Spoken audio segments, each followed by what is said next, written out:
অনেকটা হলে বড় কিন্তু ডোবার দিকে। আজকে একটা ভীষণ কিন্তু গুরুত্বপূর্ণ জিনিস সুভাষিস দা, আজকে প্রতিরক্ষা মন্ত্রী একটা কথা বলেছেন।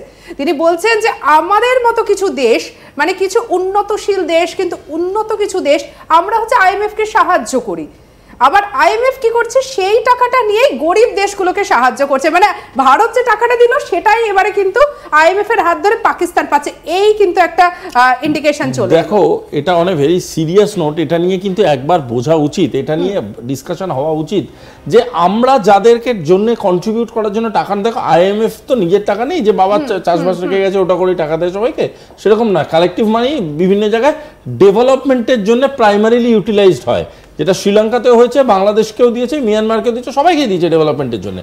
আজকের ডেটে সেই টাকাটা তো আমাদেরই পকেট থেকে দেওয়া টাকা, এবং এই যে পকেটের টাকাটা যে দেওয়া আছে, ভারতবর্ষের কিন্তু জায়গা আছে প্রশ্ন করা। দেখো, আমাদের পকেটের টাকায় যদি কোনো দেশে দুর্গাপুজোর কার্নিভাল হয়, তেমনি আমাদের পকেটের টাকায় যদি কোনো দেশ আর্মস কেনে, দুটোই কিন্তু সমান বেদনাদায়ক। সুতরাং আমাদের বোঝার দরকার আছে আমাদের দেওয়া টাকাটা কোথায় কিভাবে ইউটিলাইজ হবে সেটাও বোঝার দরকার আছে। কারণ আজকের ডেটে ভারতের পলিসি অনুযায়ী বা ভারতের মানে পলিসি বলবো না, প্রুভেন ওয়ার্ডস অনুযায়ী ভারত কিন্তু আজকের ডেটে টেরারিজম এবং পাকিস্তানকে একই লাইনে দেখছে। তাহলে কি একদিক থেকে এটা বলা যেতে পারে যে আমাদের টাকা দিয়েই আজকে IMF একটা টেরারিস্ট অর্গানাইজেশন বা একটা টেরারিস্ট নেশনকে ফান্ড করছে? এটা কিন্তু নিঃসন্দেহে বলা যেতে পারে, এবং ভীষণই একটা কিন্তু চিন্তার বিষয় রয়েছে এক্ষেত্রে, যে তাহলে পরে বারবার নরেন্দ্র মোদী যে কথাটা বলছেন যে ভারত জিহাদিদের বিপক্ষে, ভারত কোনো ধরনের অশান্তি সন্ত্রাসবাদের সমস্ত কিছুর বিপক্ষে রয়েছে ভারত, তাহলে ভারত তো বিপক্ষে রয়েছে কিন্তু তাদেরকে মদত দিচ্ছে, তাহলে কি ইনডাইরেক্টলি এই যে টাকাটা যে তাদের যে সাহায্য করা হলো, এবার সেইটা দিয়ে তারা তো আবার নতুন করে তো গুটি সাজাতে শুরু করছে। দেখো, ওই যে তোমার কাছে যদি পয়সা না থাকে, তোমার কাছে যদি নিজের মনিটারি সাপোর্ট না থাকে, তখন কি হবে? তুমি ভীষণ কন্ডিশনের মধ্যে জড়িয়ে পড়বে, এবং কন্ডিশনের মধ্যে কিরকম জড়াবে? তোমাকে একদিক দিয়ে আমি ফান্ডটা পাইয়ে দেবো, তারপরে সেই ফান্ডটাকে মাল্টিপল ইউটিলাইজেশনের মাধ্যমে তোমার থেকে নিয়ে নেব, মিনিমাম উচ্ছিষ্ট ফান্ডটা তোমার কাছে থাকবে। মানে আজকের ডেটে দাঁড়িয়ে সেকেন্ড অর্ডার আর্মস পাকিস্তান কিনতে বাধ্য হচ্ছে। দেখো, আমি বিশ্বাস করতে রাজি নই পাকিস্তান যারা আর্মস গুলি গোলা একে ওকে মেরেই বেঁচে আছে, তারা আর্মস বোঝে না। তারা আর্মস বোঝে, কিন্তু সেই আর্মসগুলো যেগুলো ওরা কিনছে, সেই আর্মসগুলো কিছু ব্যক্তিগত পাকিস্তানের আর্মি জেনারেলদের বেনিফিট করা হচ্ছে।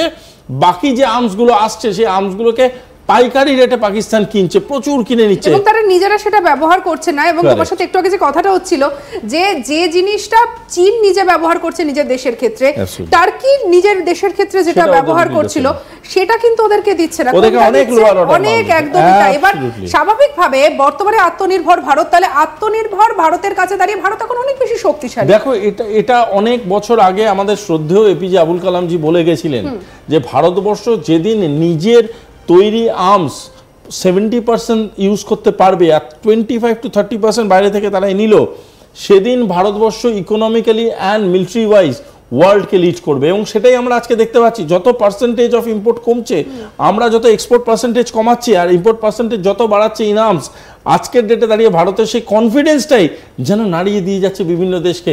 সেই কনফিডেন্সটাই যেন বিভিন্ন বড় বড় দেশকে বলতে বাধ্য করছে যে আমরাই ভারতের শান্তির দূত। আরে কাকে শান্তির দূত দেখাচ্ছ ভাই? যারা পৃথিবীকে শান্তির দূত দেখিয়েছে তাদেরকে তুমি শান্তির দূত দেখাচ্ছ? কি দেখাতে চাইছো?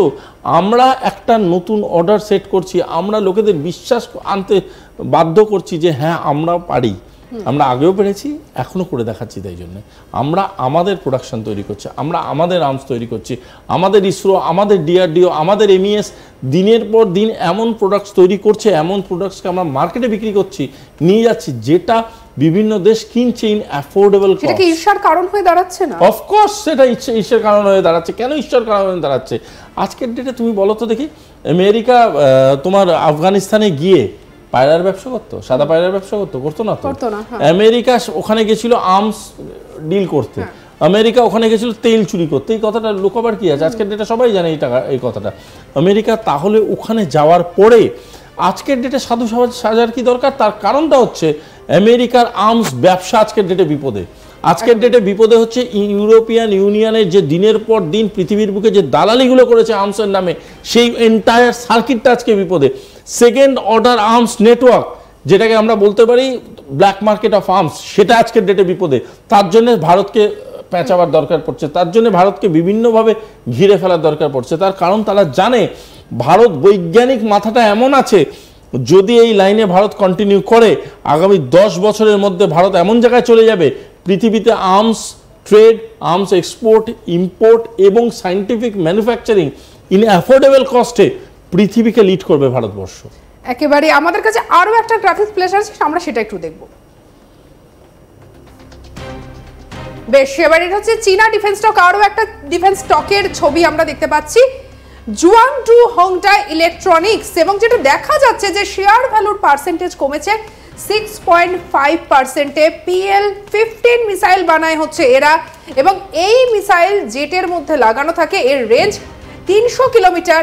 একে প্রতিহত করতে একাই 100 হচ্ছে ভারতের অস্ত্র।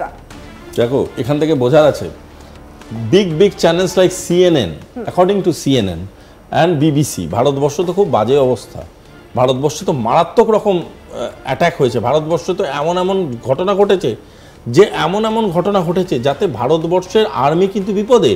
সেইখানে কি করে এই পার্সেন্টেজগুলো কমছে, এই কারণ পৃথিবী কিন্তু অন্ধ না, যারা কনসার্ন অথরিটি তারা অন্ধ না, তারা জানে রিয়ালিটি আর্মসের কি, তারা জানে এই আর্মসগুলো অ্যাকচুয়ালি কিভাবে মুখ থুবড়ে ভারতে পড়েছে, তার জন্য এদের শেয়ার ভ্যালু পড়ছে, দিনের পর দিন এই শেয়ার ভ্যালুগুলো পড়ছে। কেন শেয়ার ভ্যালুগুলো পড়ছে? কারণ পৃথিবী অ্যানালাইসিস করে বুঝতে পারছে যে এরা যে প্রোডাক্টটা তৈরি করছে সেই প্রোডাক্টটা রিলায়েবল নয়। এরা যে প্রোডাক্টটা তৈরি করছে আসলে সেটা ওই কিলো দরে বিক্রি করা জিনিসের মতো, আসলে চীনা মাল তো তাই হয়ে গেছে এরকম অবস্থা। কিন্তু ভারতের অবস্থাটা কি? এবার আমরা একটুখানি ভারতের অবস্থাটার দিকে নজর রাখি, কারণ ভারতের এরপরে একেবারে বলতে পারেন যে একেবারে রমরমা অবস্থা আর কি। এবারে কিন্তু ভারতের জাহাজ বলুন, ভারতের মিসাইল বলুন, সমস্ত কিছু কেনার জন্য একেবারে হুড়োহুড়ি পড়ে গেছে। চলুন দেখি।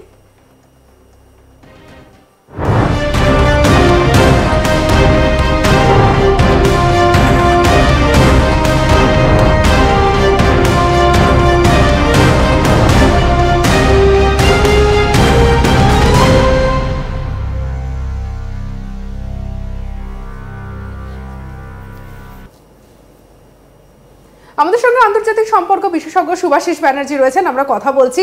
আর এবারে অবশ্যই ভারতের দিকটা নজর রাখতেই হচ্ছে, কারণ ভারত বর্তমানে ঠিক কোন জায়গায় দাঁড়িয়ে রয়েছে সেটা চলুন বরঞ্চ আমরা প্রথমে দেখে নিই। কারণ এই যে অপারেশন সিন্দুর, এই সিন্দুরের পরে শুভাশিস দা, ভারত কিন্তু একেবারে ভারতের যে ডিফেন্স স্টকগুলো রয়েছে তা একেবারে ঊর্ধ্বমুখী। আইডিয়া ফর্স এরা কি বানাচ্ছে না, এরা বানায় হচ্ছে কামিকাজে ড্রোন। বিগত 5 দিনে যদি আমরা শেয়ার ভ্যালুর পার্সেন্টেজ দেখি তাহলে 48.07%। পরেরটা দেখব, গার্ডেন রিচ শিপইয়ার্ড